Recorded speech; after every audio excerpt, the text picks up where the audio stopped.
सुप्रभात बच्चों। आज हम भ्रम का भूत नामक पाठ का अध्ययन करेंगे। बच्चों, यह हिंदी साहित्य का पाठ संख्या 7 है एवं ये कक्षा 5 के लिए है। बच्चों, आज के इस अध्याय का मुख्य उद्देश्य आपके मन में पल रहे वहम को दूर करना है। बच्चों, कभी कभी हमारे मन में भ्रम हो जाता है कि वास्तव में कोई भूत जैसी चीज़ें होती हैं और ये चीज़ें हमारे मन को काफ़ी प्रभावित करती हैं। बच्चों, आज का ये अध्याय इसी पर आधारित है। बच्चों, इस कहानी की शुरुआत होती है भोला नामक एक बालक से, जो बहुत ही होशियार और आज्ञाकारी पुत्र है। तो आइए जानते हैं कि आखिर भोला के साथ कौन सी घटना होती है जिससे भोला के मन में भ्रम का भूत बैठ जाता है और किस प्रकार लोग भोला के मन से भ्रम के भूत को दूर करते हैं। तो आइए बच्चों, पाठ को पढ़ना शुरू करते हैं। एक बालक था भोला। वह पढ़ने लिखने में बहुत होशियार था। वह माता पिता का आज्ञाकारी पुत्र था। उसे जब देखो वह हंसता रहता था। कुछ दिन पहले भोला के मामा जी घर आए थे। वे सभी के लिए कुछ न कुछ लेकर आए थे। भोला के लिए भी वे कई पत्रिकाएं लाए थे। भोला उन्हें पाकर बहुत प्रसन्न हुआ। वह उन्हें एक एक करके पढ़ने लगा। किसी में भालू नाना की कविता थी तो किसी में सांप नेवले का युद्ध। भोला ने एक पत्रिका में भूत राजा की कहानी भी पढ़ी। यह कहानी उसे बहुत अच्छी लगी। भोला के दिमाग में भूत राजा चक्कर लगाने लगा। भोला भूत राजा की कहानी याद करके खुश होता। वह अपने संगी साथियों को सुनाता। जब वह अकेले में होता तो भूत राजा की शक्लें बना बनाकर बहुत खुश होता और हुर हुर की आवाज़ें निकालता। लेकिन कुछ दिनों बाद ऐसा चक्कर पड़ा कि भोला भूत राजा की कहानी से डरने लगा। वह घर के कोने में छिप जाता, लेकिन उसे खूब डर लगता। धीरे धीरे भोला को लगने लगा कि कहीं भूत राजा ना मिल जाए। वह भूत की बातें सोच सोच कर परेशान रहने लगा। अब उसका मन पढ़ाई में भी ना लगता था। उसका जी उचाट सा रहने लगा। भोला अपने साथियों से कन्नी काटने लगा, अर्थात अपने साथियों से बात करना बंद करने लगा। कहने का आशय यह है कि भोला को पत्रिकाएं बहुत ही पसंद थीं और वह उन्हें मन लगाकर पढ़ता था। उसमें उसने भूत राजा की कहानी पढ़ी। पहले तो उसे वो कहानी बहुत अच्छी लगी और वह अपने संगी साथियों को सुनाने लगा और उन्हें डराने लगा।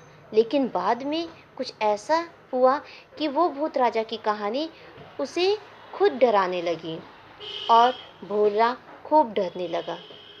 वह परेशान हो गया। उसका पढ़ाई में मन भी नहीं लगा और धीरे धीरे उसने अपने साथियों से बात करना भी बंद कर दिया। आगे देखिए, भोला के व्यवहार में इस परिवर्तन को देखकर सभी लोग आश्चर्यचकित थे।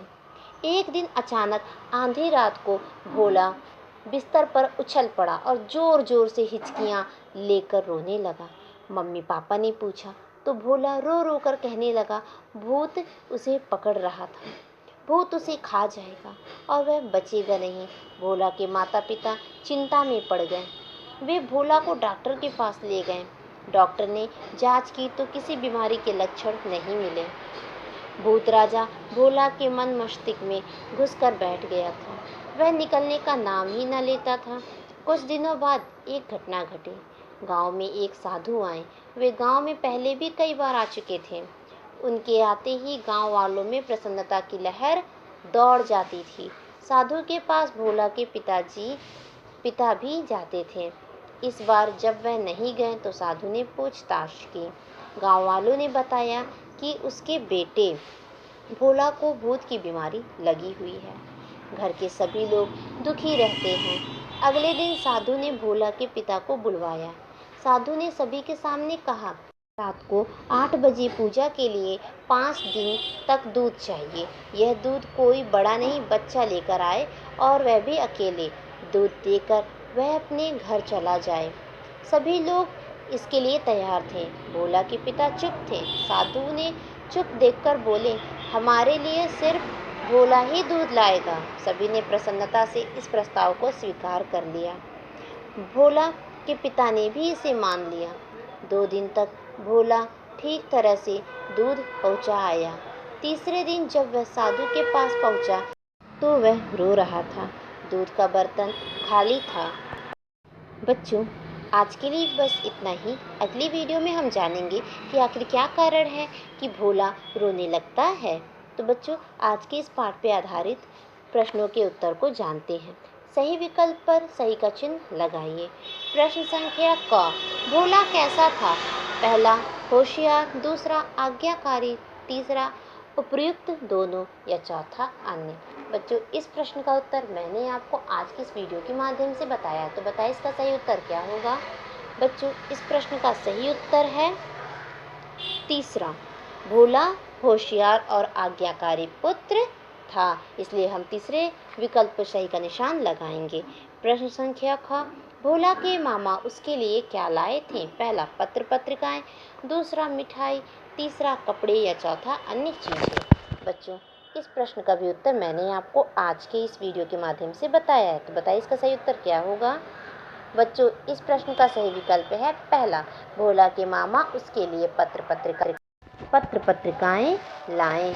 प्रश्न संख्या ग, बाद में भोला के मन मस्तिष्क में भूत डैश।